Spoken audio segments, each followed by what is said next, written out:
अस्सलामुअलैकुम वरहमतुल्लाहि वबरकातुहू। Dear students, हम रियल नंबर्स की फर्स्ट एक्सरसाइज के इंपॉर्टेंट प्रॉब्लम सॉल्व कर रहे हैं। पहले हमने जो है डिवीजन एल्गोरिथम यूज कर जो है ये प्रूफ किया था कि ऑड पॉजिटिव इंटीजर जो होते हैं 6³ + 1 6³ + 3 के फॉर्म में होते हैं और 6³ + 5 के। फिर हमने जो है square of any positive integer जो है 3p और 3p+1 के फॉर्म में सॉल्व किया। अगर आपने वो वीडियोस नहीं देखे हो तो एक मरतबा देख लें, क्योंकि उनकी ही लॉजिक आपको इस इंपॉर्टेंट प्रॉब्लम में काम आने वाली है। तो अब देखते हैं हमारा अगला प्रॉब्लम। तो क्वेश्चन है आपका, use division algorithm to show that cube of any positive integer is of the form 9m और 9m+1 और 9m+8। बच्चों, जैसे मैंने बारहा कहा है कि क्वेश्चन सवाल का समझना आधा जवाब है। तो यहां पर क्वेश्चन में आपको क्या कह रहा है, cube of any positive integer. तो यहां पर आपको क्यूब मालूम करना है, तो लॉजिक लग गई होगी आपकी कि इसमें भी आपको केसेस आएंगे, केस 1, केस 2, केस 3 और जितने भी केस आना है हम देखेंगे। क्यूब लाना है। इससे पहले के प्रॉब्लम में square of any positive integer था, तो हमने क्या किया था, दोनों साइड जो है स्क्वायरिंग बोथ साइड्स की थी। और दूसरा रिजल्ट में जो है पिछले प्रॉब्लम में क्यू था, पी था सॉरी, और इस प्रॉब्लम में एम है। तो ये वेरिएबल है, कुछ भी दे सकता है, आप उससे परेशान नहीं होना चाहिए, आपको लॉजिक जहन में रहनी चाहिए।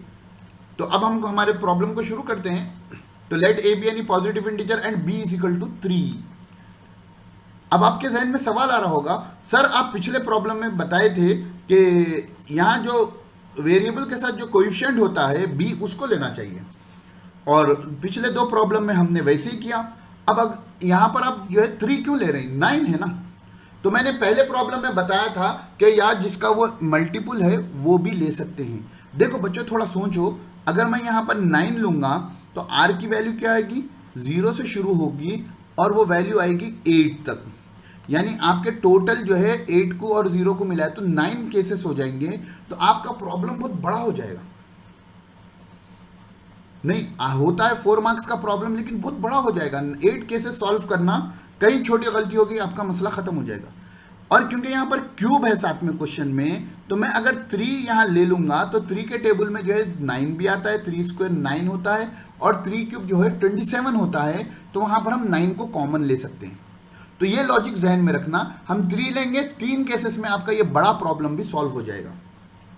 तो जैसा आप पिछले प्रॉब्लम्स में किए थे वही लॉजिक यहां पर लगाएंगे। Now we apply Euclid division algorithm to A and B is equal to 3। तो b इज इक्वल टू 3 बोले तो आपको जहन में आ गया होगा कि a is equal to 3q + r, और वेयर कंडीशन ये लगाना जरूरी है 0 less than equal to r less than 3। उसके बाद पॉसिबल रिमाइंडर्स क्या होंगे आपके, पिछले प्रॉब्लम में जो थे वही होंगे, 0 to 2 होंगे, दैट इज 0, 1, 2। अब that is a can be 3q, 3q+1 और 3q+2। ये तीन कंडीशंस हो सकते हैं। अब क्योंकि cube of any positive integer दिया है, ये नॉर्मल हमारा इंटीजर है, तो अब हमको इनकी क्यूब की वैल्यू मालूम करनी है। तो क्यूब की वैल्यू मालूम करनी है तो जो है आपको ये फॉलोइंग केसेस होंगे। केस 1 क्या होगा, a is equal to 3q। अब क्योंकि क्वेश्चन में क्यूब पूछा गया है, इसलिए हम क्यूबिंग बोथ साइड्स करेंगे। क्यूबिंग बोथ साइड्स किए तो a³ is equal to 3q whole cube हुआ। तो 3q होल क्यूब बोलते तो ये 3 का क्यूब और q का क्यूब। तो 3 को क्यूब करेंगे तो जो है 3 3 = 9, 9 3 = 27। तो आपको वैल्यू आई a³ is equal to 27q³। लेकिन आपको रिजल्ट किस में देना है, 9m के फॉर्म में देना है। रिजल्ट किस में देना है, 9m के फॉर्म में देना है। तो आपको जो है इसमें से 9 को बाहर निकाल लेना पड़ेगा। ये लॉजिक है बच्चों, लगाना पड़ेगा। तो 9 को बाहर निकालेंगे तो जो है 9 के टेबल में 27 आता है, 9 1 = 9, 9 2 = 18, 9 3 = 27। तो हमने जो है 9 को बाहर निकाला तो जो है ये 9 ब्रैकेट में 9 3 = 27, 3 आ गया, और q³ का q³ बाकी रहा। अब बच्चों अपन को रिजल्ट कैसे फॉर्म में देना है, 9m के फॉर्म में। तो जो भी ब्रैकेट में है, इससे पहले के प्रॉब्लम में हम उसको p लिए थे, या रिजल्ट क्योंकि m के फॉर्म में देना है, तो जो भी ब्रैकेट में है आप उसको m अज्यूम कर लें। तो जो है let 3q³ is equal to m। तो आपका आंसर आ गया a³ is equal to 9m। तो शाबाश बच्चों, आपने जो है पहले एक रिजल्ट ला लिया, अभी 2 रिजल्ट लाने हैं। तो अब चलते हैं हम केस 2 में। देखो बच्चों, अभी भी अगर समझ में ना आए तो इससे पहले का भी वीडियो देख लें, और इस वीडियो को फिर से देखें। जो समझ में ना आया कमेंट कर बताएं, समझ में आया तो जो है लाइक और कमेंट कर बताएं, सब्सक्राइब करें, दोस्तों से शेयर करें। तो अब केस 2 क्या होगा, when a is equal to 3q + 1। फिर क्या करेंगे, सेम लॉजिक है बच्चों, देखो लॉजिक सेम ही होगी, बस कैलकुलेशन चेंज होगा। क्यूबिंग बोथ साइड्स कर दिए क्योंकि क्यूब ऑफ क्यूब मालूम करना है, तो A cube is equal to 3 cube plus 1 whole cube. अब बच्चों इसको गौर करो, ये ए है, ये प्लस बी है, होल क्यूब है। देखो बच्चों फॉर्मूले याद नहीं होंगे तो आपको परेशानी होगी, तो आप फॉर्मूले जरूर याद कर लेना। तो A plus B whole cube का फॉर्मूला है A cube plus 3a square B plus 3ab square plus B cube. तो फॉर्मूला क्या है, पहले ए क्यूब आएगा, फिर 3a स्क्वायर बी आएगा, फिर 3ab स्क्वायर आएगा, फिर बी क्यूब आएगा। आपको फॉर्मूला याद ना हो तो रट लें, एक जगह आपके पास एक कॉपी होनी चाहिए जिसमें आपके पूरे इंपॉर्टेंट फॉर्मूले एक जगह हों, ताकि आप जो है एक साथ उनको याद कर सकें और उसका रिवीजन कर सकें। तो अब आगे बढ़ते हैं। तो अपने पास ए की जगह क्या है 3q है और बी की जगह क्या है 1 है। तो क्या हो जाएगा, देखो गौर करो, ए की जगह 3q को रख दो तो 3q होल क्यूब हो जाएगा, फिर 3 into 3q square into B की जगह क्या है 1 है, फिर यहाँ पर 3 इंटू ए की जगह क्या है 3q है और बी की जगह क्या है आपको 1 स्क्वायर हो जाएगा, फिर 1 क्यूब यहाँ पर आ जाएगा। देखो हम यहाँ पर लगा दिए, तो a is equal to A cube plus 3 into A into B, फिर plus 3 into A into B square, फिर ये प्लस बी क्यूब। तो आप इसको सिंप्लीफाई करेंगे तो जो है 3q होल क्यूब का वैल्यू अभी आई थी हमको 27 क्यूब। फिर देखो 3 इंटू 3q होल स्क्वायर की वैल्यू क्या हो जाएगी 9q स्क्वायर हो जाएगी, और इंटू 1 बोले तो जो है वही वैल्यू होती है। फिर ये 3 3 9 हो जाएगा, और 1 स्क्वायर बोले तो 1 है, उसको 1 से इंटू कर देंगे तो 9q हो जाएगा, और 1 क्यूब की वैल्यू 1 नीचे। अब इसको और सिंप्लीफाई करते हैं, मल्टीप्लाई कर लीजिए, तो ये 27q क्यूब हो गया, ये 3 9 27q स्क्वायर हो गया, ये 9q हो गया, ये प्लस 1 हो गया। अब बच्चों देखो रिजल्ट हमको क्या लाना है 9m के फॉर्म में लाना है, प्लस 1 प्लस 2 तो छोड़ दीजिए वो जो आने वाला है। तो ये 27 भी 9 के टेबल में आता है, ये भी 9 के टेबल में आता है, ये भी 9 के टेबल में। तो इन तीनों में से 9 को बाहर निकाल लेंगे तो यहाँ पर 3 बचेगा, यहाँ पर 3 बचेगा, यहाँ पर 1 बचेगा। तो देखो बच्चों 9 बाहर निकालिए तो ये 3q क्यूब बच गया, प्लस 3q स्क्वायर बच गया, यहाँ q बच गया, और ये प्लस 1 जैसे कैसा बाहर रह गया।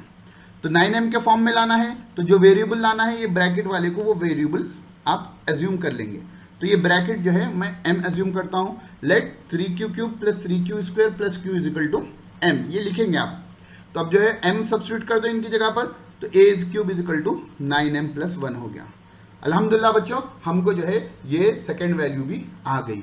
तो केस 1 हो गया, केस 2 हो गया। अब बच्चों अपना केस 3 बाकी है, क्या आएगी value a is equal to 3q plus 2 whole cube. तो चलो करते हैं सॉल्व मिलकर। तो केस 3 क्या है, when a is equal to 3q plus 2, क्योंकि क्यूबिक पॉजिटिव इंटीजर लेना है तो क्यूबिंग बोथ साइड्स कर दिए। उसके बाद a cube is equal to 3q plus 2 whole cube, फिर ये a plus B whole cube का फॉर्मूला दिखा, अभी याद किए थे, थोड़ा बोलिए फॉर्मूला, थोड़ा बोलिए, लिखकर बताइए नहीं तो फॉर्मूला क्या होगा a cube plus 3a square B plus 3ab square plus B cube. यहाँ पर फॉर्मूला हो गया। लॉजिक लगाना है तो जो है शुरू में a क्यूब आ गया, लास्ट में b क्यूब आ गया, बीच वाले में जो है क्योंकि क्यूब है तो 3 दोनों के साथ इंटू रहेगा, पहले वाले में a को स्क्वायर दे देंगे, दूसरे वाले में b को स्क्वायर दे देंगे। तो अब सब्स्टिट्यूट करो, अभी जैसा सब्स्टिट्यूट किए थे, तो ये 3q a क्यूब हो गया, ये 3 into a into B, 3 into a square into B हो गया, फिर ये 3 into a into B square हो गया, फिर ये b क्यूब हो गया। तो ये क्या हो जाता है, इसकी वैल्यू आपको मालूम थी 27q क्यूब हो गई, फिर ये तो 3 का 3 है, फिर ये 3q होल स्क्वायर हो, ये 9q स्क्वायर हो गया, 2 को 2 लिख दिया हम, फिर यहाँ पर जो है 3 इंटू 3q 9q हो गया, 2 स्क्वायर 4 हो गया, और ये 2 क्यूब क्या हो गया 8 हो गया, 2 2 ज़ा 4, 4 2 ज़ा 8। आगे बढ़ते हैं सिंप्लीफाई करने, ये 27q क्यूब, ये जगह 3 9 ज़ा 27 और 27 2 ज़ा 54 होता है, तो 54q स्क्वायर लिख दिए, 9 4 ज़ा 36 होता है, 36q लिख दिए, और यहाँ प्लस 8 का प्लस 8। अब बच्चों हमको रिजल्ट क्या बताना है, देखो हमेशा रिजल्ट पर, शॉर्ट ऐड का प्रॉब्लम हो तो रिजल्ट पर नजर होनी चाहिए, तो हमको रिजल्ट में जो है 9m के फॉर्म में होना है। तो अब हमको इसमें से 9 जहां जहां कॉमन लेते हैं वहां से लेना पड़ेगा। तो मुझे दिख रहा है कि यहाँ पर पूरी जगह से हम 9 कॉमन ले सकते हैं, तो मैं 9 को बाहर अगर निकाल लूँ तो पहले वाले में 3 बचा, सेकेंड वाले में 6 बचा, 9 6 ज़ा 54, और थर्ड वाले में 4 बचा, 9 4 ज़ा 36, और 8 जो है 9 के टेबल में नहीं आता है, इसलिए 8 का 8 बाकी रख दिए। अब देखो हमको 9m के फॉर्म में लाना है, तो जैसा आप अब से जब से कर रहे हैं, ये ब्रैकेट वाले टर्म को आप m एज्यूम कर लेंगे। तो लिख देंगे let 3q cube plus 6q square plus 4q is equal to m। अगर आपको क्वेश्चन में n दिया तो n लिख देंगे। तो अब जो है इसको m लिख दिए, तो ये 9m प्लस 8 हो गया। तो पहला वाला कंडीशन आई थी 9m, सेकेंड वाला आया था 9m प्लस 1, थर्ड वाला आया 9m प्लस 8। तो जो क्वेश्चन था वही क्वेश्चन के टर्म को आप आखिरी में शो डैट जो था वो आप देयरफॉर लगाकर लिख देंगे। Therefore cube of any positive integer is 9m is of the form 9m और 9m प्लस 1 और 9m प्लस 8। तो उम्मीद है बच्चों आपको प्रॉब्लम समझ में आया होगा। समझ में आया तो जो है लाइक और कमेंट जरूर करें, बताएं, ताकि मैं अगले वीडियोस भी बना सकूं। और अगर आपको कहीं पर समझ में नहीं आया, कुछ वीडियोस होना है, जैसा कि बच्चों ने जो है प्रीवियस पेपर्स की गुजारिश की है, तो इंशाल्लाह वो भी इंशाल्लाह बनकर आ जाएंगे।